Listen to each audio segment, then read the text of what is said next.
to Don't Do Disney Without Us. My name is Daniel. And my name is Zach. And welcome back to our show. It's a little show where we like to talk about all things in the Disney universe. The theme parks, the movies, streaming services, the merchandise, the, I don't know. Sports sometimes. Quasi-sports. Sports adjacent. The sport. The one sport that we do. Yeah, we do sport. Well, we swim sometimes at Typhoon Lagoon, so that's a sport, but not an official sport. Anyway, other than that, we really like Disney, and we like to talk about it, and thank you guys for being here. This is episode 9 of season 2, in case you're keeping track, and kind of a hodgepodge of things we want to talk about, but it is June, and Happy Pride. Yeah, Pride. Happy Pride Month, as it were. And if you haven't seen yet, if you've maybe been living under a rock or somewhere, Disney has come out with their Pride collection, which is a collection. I don't know how many items there are. That you can find them on Shop Disney. You can find them at the parks. You can find them at Disney Springs. I think the only criticism I really heard from them right now is that some of them are too loud. Some of the designs are too loud and too busy. Like there's a Spirit jersey that is just very, very, very busy. But there's also an accompanying throw that goes with that well, not accompanying, but the same design kind of a throw, which I loved. I bought, and you got it on the coffee mug, right? Yes. So it is very loud, but for every person who says it's very loud, you have another person who says Disney understood the assignment and decided to tell Ron DeSantis in the loudest possible words that we are going to say gay. Here you go. It's in your face. Right.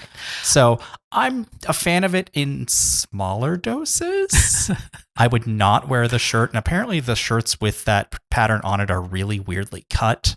They're Spirit jerseys too, so they're almost will never be worn in Florida. So it's for all of the out-of-state folks. However, I did see today on TikTok that there are some new merchandise that has made it onto the shelves.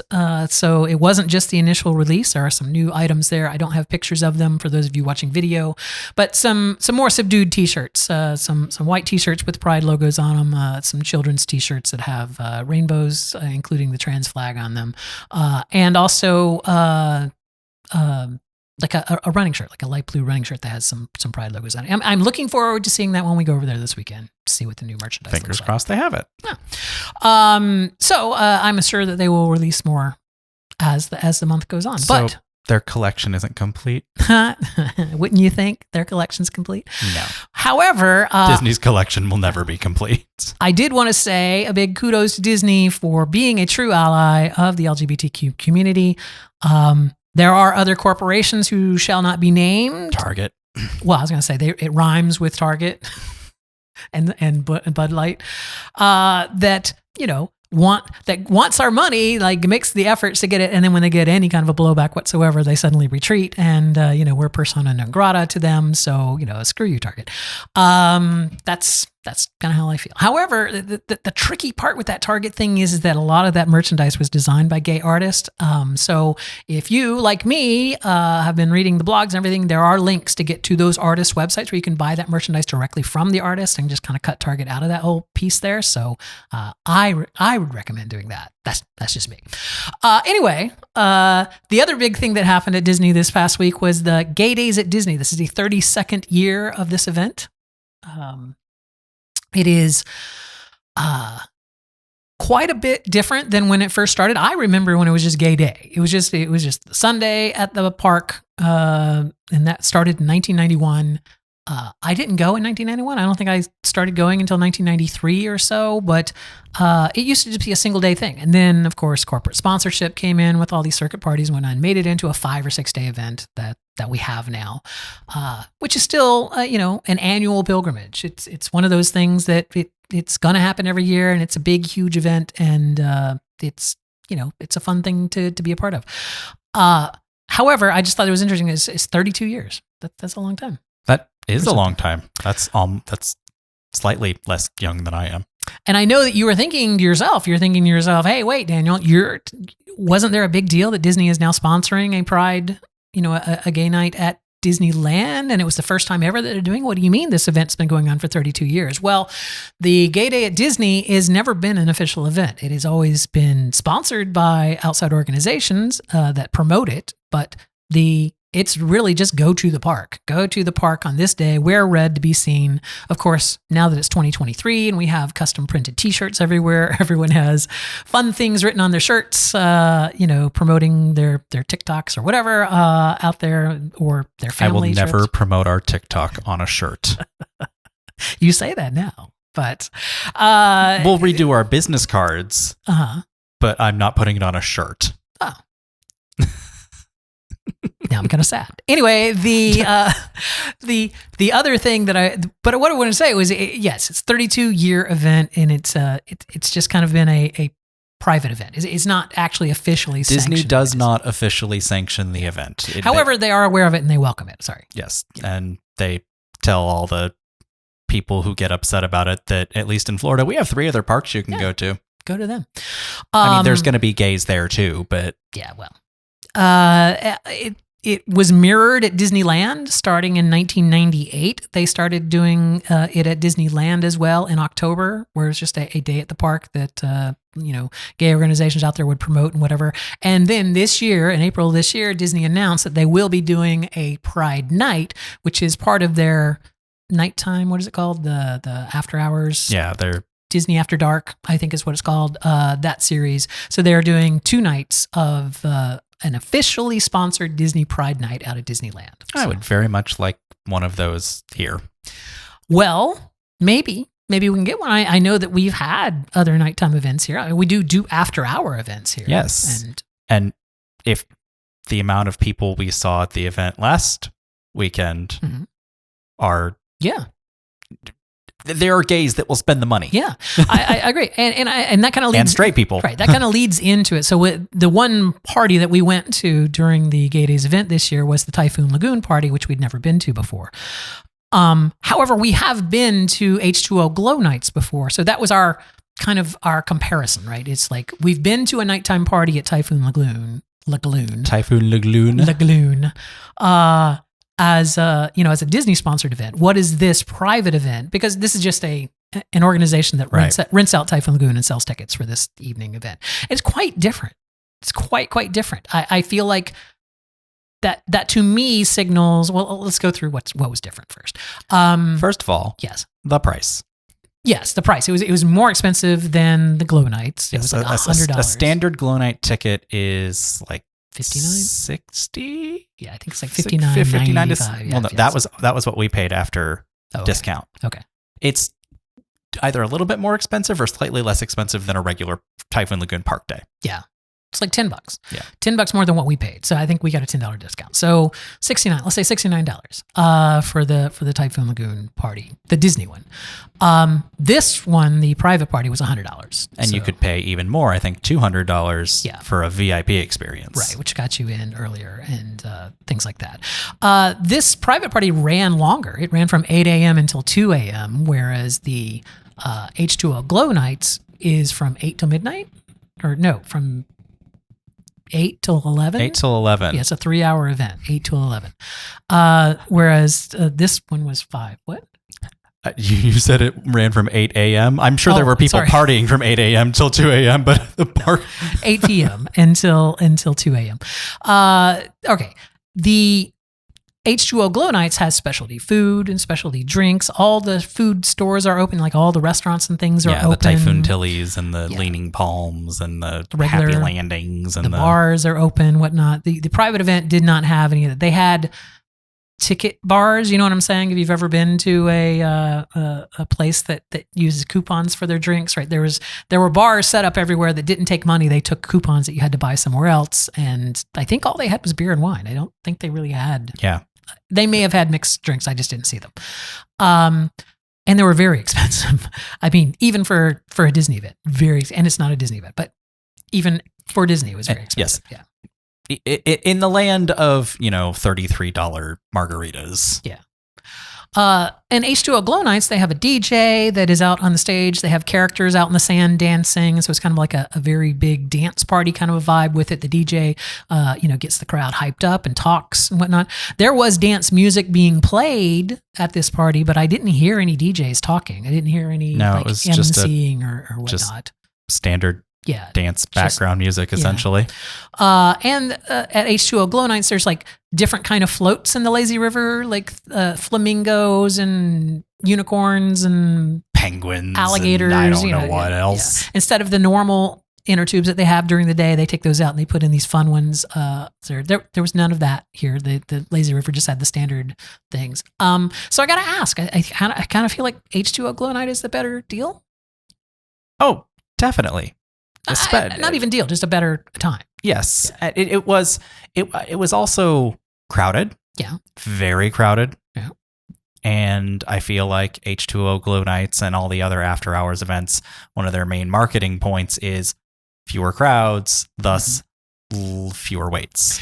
Yeah, but we really didn't wait that long. Like, we didn't wait as long as we would have waited if we'd gone to a Typhoon Lagoon on a summer day. But it was certainly more crowded than the H2O Glow Night we're going to this weekend will be, and it is certainly more crowded than any time Typhoon Lagoon empties after there's a storm. Yes, that's the best time to go, yes. Right after a storm in the summer. Anyway, so Typhoon Lagoon, that was our Thursday. Yes. Did you have anything to say about Typhoon Lagoons? What was it called? It was called Riptide. Riptide. Nothing other than, I mean, it was very pretty. It was very festive. But yeah, I didn't think it was particularly worth the money for what you got.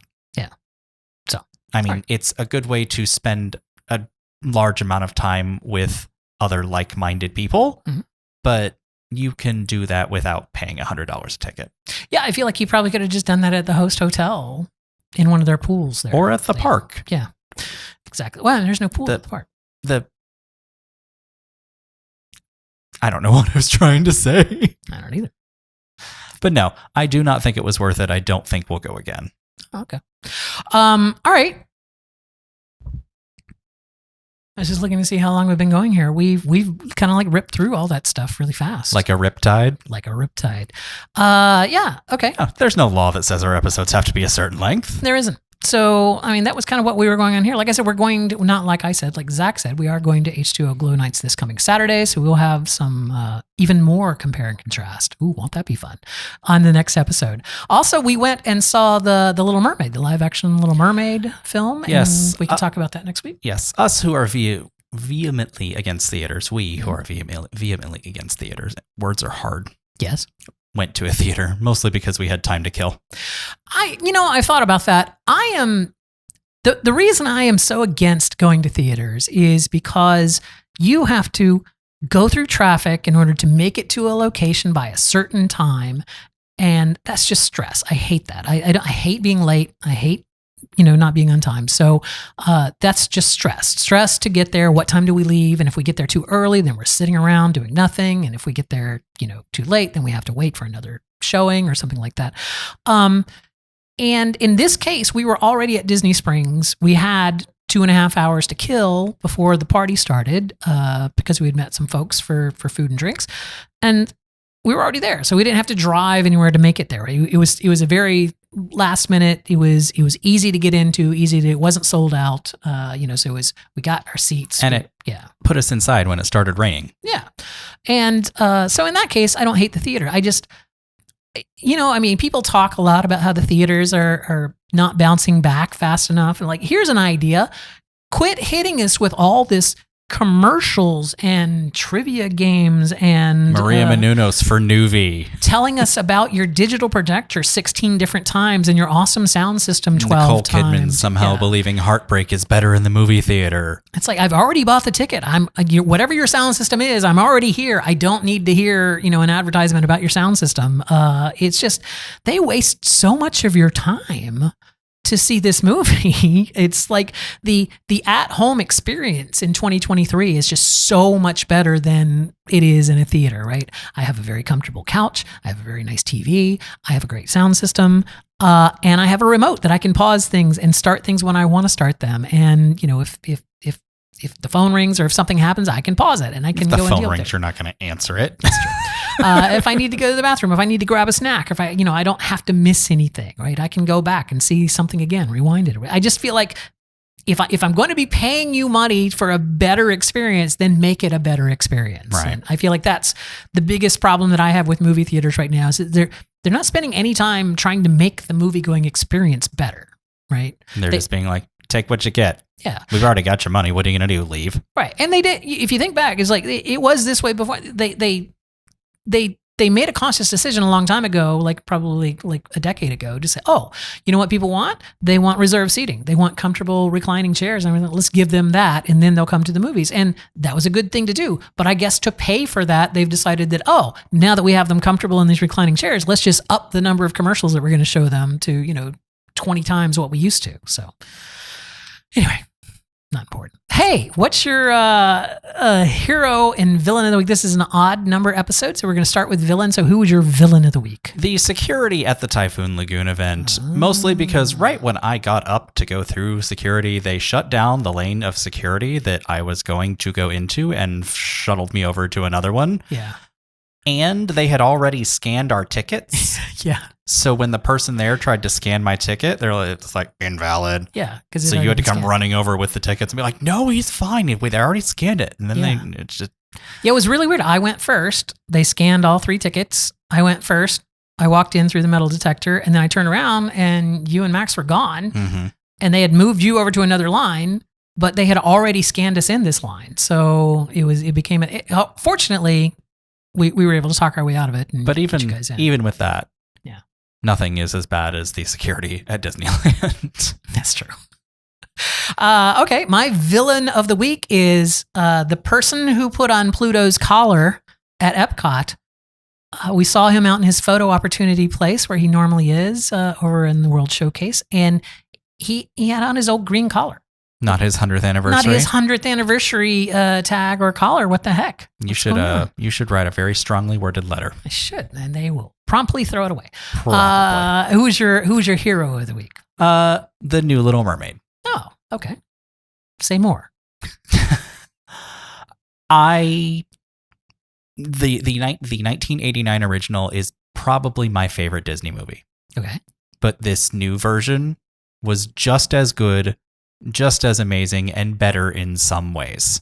And there is a reason it was made, and it was not made for me.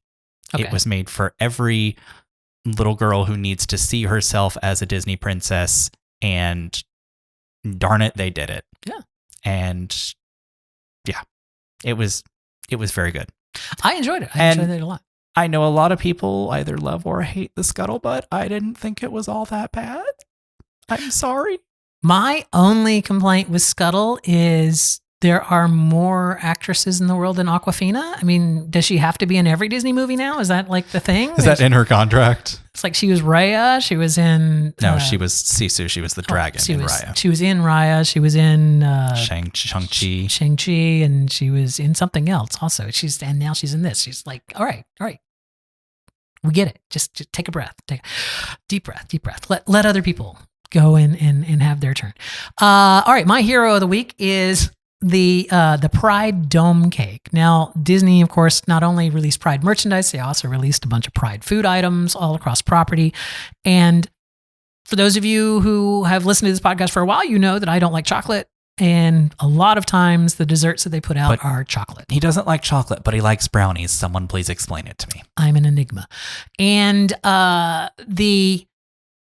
this Pride Dome Cake, which they released at Sunshine Seasons, is a little like, it looks like one of those mousse dome cakes, but it's got cake and a tres leche mousse on top of it.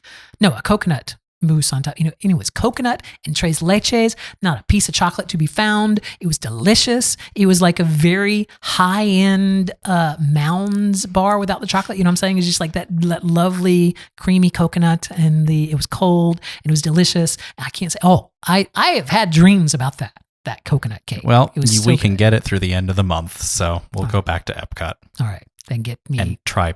And I mean, there's a lot of the Pride food items that I want to try. So no, we will get the dome cake. But I don't like coconut, so no, I will get the dome cake. Okay, you can get the dome cake. Okay. All right. All right. All that is really left at this point for me to say is if you want to reach out to us, you can do so. We have an email address. It's don'tdodisney@gmail.com if you want to send in your thoughts about the Pride merchandise or the Target and Disney kerfuffle, whatever. The Target. The Target kerfuffle and the Disney allyship. I don't know. Okay. If you have thoughts. You made it sound like Target and Disney were having a fight. I'm like, I don't think they are. They were. Yeah, they were fighting. And if you can say all of that. We have a video version of this show. If you're listening to our audio podcast, it can be found on our YouTube channel, WDW Aristocrats on YouTube, or on Spotify. If you watch it on Spotify, they will offer you the video version of it as well if you're watching it in the Spotify app. And if you're watching this on video, guess what? We have an audio version of the show, which is available anywhere Fine. Yeah, anywhere that fine podcasts are served. And I guess that's it. Right? Leave a comment underneath the videos if you want to interact with us. We'd love for you to do that. We have our socials listed in all of the doobly-doos, both on audio and on video. So, hey, say something to us. Say hi to us. Whatever. Something like that. If you see us in the parks, run over and say hi to us. Yeah, you don't have to run. You could walk. Yes, don't run. Disney might actually yell at you for that. Okay. So now all that is left for me to say is to please, please, please don't do Disney without us.